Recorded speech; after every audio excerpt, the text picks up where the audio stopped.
Para po sa ating mga commuter na babiyahe ngayong araw at bukas December 25, narito po ang schedule ng mga biyahe ng MRT at LRT sa Metro Manila.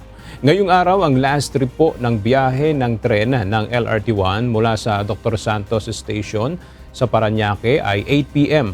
habang 8:50 naman sa Fernando Po Jr. sa Quezon City. Bukas naman, December 25, 5 a.m. ang first trip ng mga tren ng LRT1 sa magkabilang dulong istasyon habang ang last trip naman sa Dr. Santos Station ay 9:30 p.m. Sa FPJ Station ay 9:45 p.m.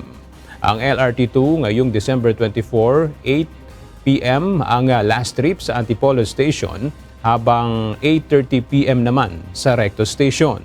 Bukas, babalik sa regular operating hours ang LRT2, 5 a.m. ang first trip sa Antipolo Station at Recto Station.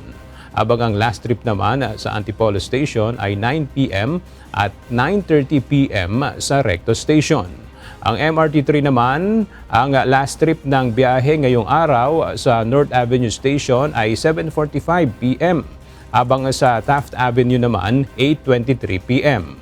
Bukas, pareho ng 6:30 a.m. ang unang biyahe ng dalawang dulong istasyon habang ang last trip naman sa North Avenue Station ay 9:30 p.m. at 10:09 p.m. sa Taft Avenue Station.